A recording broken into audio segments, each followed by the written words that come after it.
Stand up, you've been sitting way too long.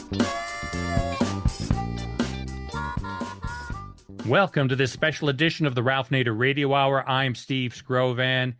In this series, Ralph and constitutional scholar Bruce Fein will lay out articles in the impeachment of President Donald J. Trump. Count 6, dividing the nation. It goes back to the idea making the division of the nation an impeachable offense, to the oath to preserve, protect, and defend the Constitution. The Constitution is our unity, if you will. I'm wont to say in the eyes of the Constitution, there's only one race, American. There's only one religion, American. There's only one gender, American. There's only one sexual orientation, American. There's only one ethnicity, American. And we understood before Abe Lincoln even said it, a house divided against itself cannot stand. And a president, being the role model, if you will, for the nation, is entrusted with a responsibility to encourage with civil discourse, not necessarily echo chambers, but ways of operating in a political system where we use words and communications and arguments rather than fisticuffs to decide issues of public importance. The president really has made that kind of discourse impossible because he's made presidential lies the norm rather than an exception. I mean, it's staggering, thousands. He's divided the nation by belittling the disabled, by belittling women and abusing them. And he's done the same with regard to suggesting that maybe there's some good white supremacists out there, encourage hostility, if not violence, against the press or any critic of Donald J. Trump. So he served as a way of, instead of encouraging and promoting domestic tranquility, he's creating the opposite effect of encouraging domestic strife, if you will. That is on a scale, again, everyone can lose their temper on occasion. And it's important to remember that all things are matters of degree, not only in law, but in life. But when it becomes repetitious, day after day after day, singling out a Mexican-American judge who must be biased, attacking judges if they don't rule in his favor, they must be biased, and picking out particular groups, that immigrants, non-immigrants, scatological words used to denigrate them. He's creating an atmosphere that undermines the ability of the country to subscribe to its motto, e pluribus unum, out of many one. He's taking one and trying to divide the country. What about incitement here? Yeah. Well, he certainly, by example, he certainly is encouraging or looking with indifference on the use of violence as a method of discourse.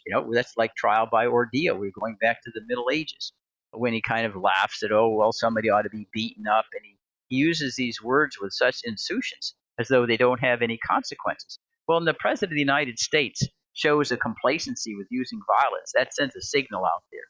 It's very important for the audience to understand this old truism of Louis Brandeis, the government is the omnipresent teacher. It teaches by example.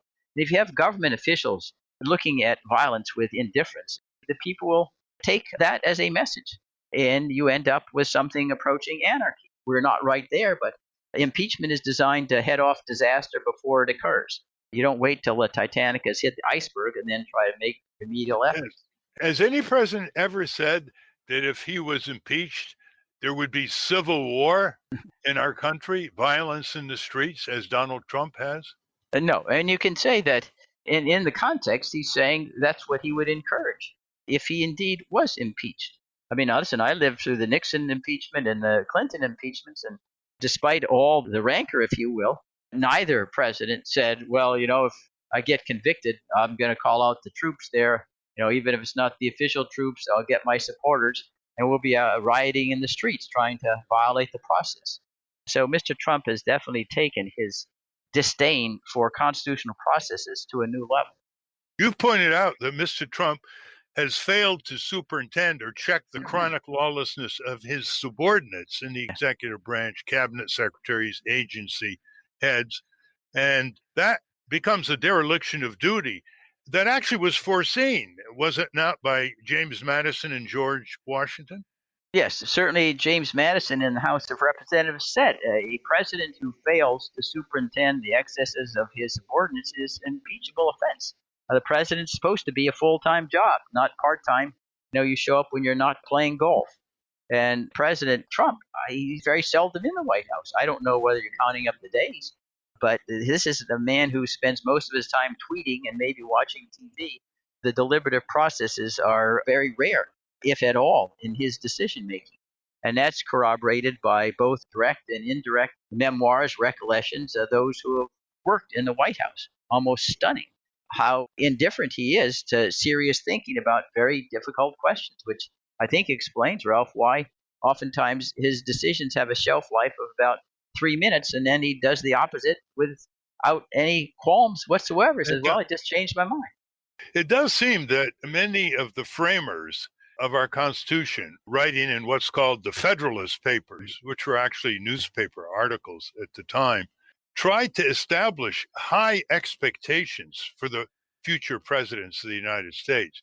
And in so doing, tried to educate people they should not just hold a president accountable, but they should have high expectations of performance, of the usage of the language, of the demonstration of truth, of the evocation of policies that reflect of, by, and for the people, and reflect the preamble that they wrote for our Constitution, we the people. And that is count 6 in the impeachment of Donald Trump, dividing the nation. Join us again for count 7, violation of the Appointments Clause.